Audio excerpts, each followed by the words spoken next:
For years now, members of the Orange County World Affairs Council have kept up on international developments and how they affect us here at home. The war with Iraq is no different.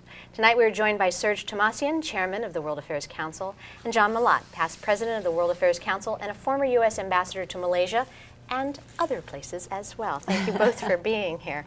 Nice being here. Serge, we should probably start with you, and if you would be gracious enough to explain a little bit about the World Affairs Council and what its role is here in Orange County. I would like to do that. As chairman of the World Affairs Council, the Council has been in existence since 1967, and we provide a forum here in Orange County to have world leaders, diplomats, American leaders to come speak to the Council, to the members of our Council, and to the Orange County community, and to express their views of foreign affairs and the impact it has on the United States. And we've had very prominent speakers from past presidents, prime ministers, current ambassadors, correspondents, former Secretary of States and Secretary of Defenses, and it's been an opportunity for Orange County to really meet the world leaders and decision makers and understand in a close, small group setting what goes on in the process of constructing foreign policy. You have a very compelling speaker coming next week in a very timely fashion as well. That is more or less the theme that our council tries to do. We find what is current in the world affairs and in the news, and we have Ambassador Ed Peck, the former United States ambassador to Iraq, who's going to come address what is presently going on between us and Iraq, the war of liberation, as Mr. Werbacher identified it as. And we think that's very timely, and we think he's going to offer a very interesting perspective from someone who served many years in Iraq. John, talk about why it's important to have a group like this that brings speakers like this into Orange County. Why should people get involved? Well, I think what we're doing right now, especially in the case of the war in Iraq, is that this is probably one of the most important things that's happened in American foreign policy since the end of the Cold War, perhaps even since the end of the Vietnam War.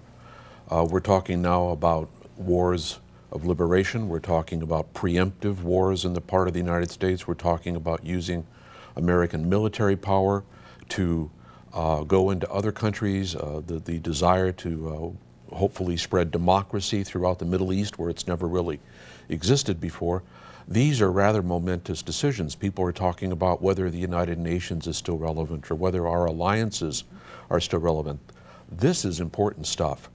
And there is a lot of disagreement in this country about it as well, as we all know. So as citizens, we really should all be thinking about these issues and participating in the debate, and that's why this program next week, I think, is extremely timely. Because the point of the program is what's going to happen as well as after the war is over, and you have a very interesting perspective because you were in an occupied country. We have a very little bit of time, but it's very complicated, isn't it? I think the point is by the time the program is held next Thursday, my assumption is the military phase of this will be over because we know how good our military is. The military phase will be over. But that's when the fun starts. Then Iraq becomes our responsibility. Can we really administer that country? Are we going to have ethnic strife? Are we going to have retribution and retaliation? Are we really going to be able to establish democracy in a country that's been a dictatorship for all of these years? That is when the tough stuff is really going to start, is when the fighting stops. And in the case of Japan that you were referring to, we occupied Japan for 7 years. And so I have to say, I'm a little bit skeptical when I hear people say we're going to be in and out of Iraq in 1 year. We were in Japan for 7. Okay. The event is at the Irvine Marriott Hotel, Yes. Thursday, March 27th. There are tickets still available. Get in touch with the World Affairs Council in order to get tickets. And can I give that information? We have it on the screen, but Very you good. can say it again if you... I also should mention that Serge is one of Orange County's best lawyers. What a lovely picture we have here for you. Thank you very much. Congratulations. Very nice of you. Thank you both for joining us. Thanks a lot. Thank you.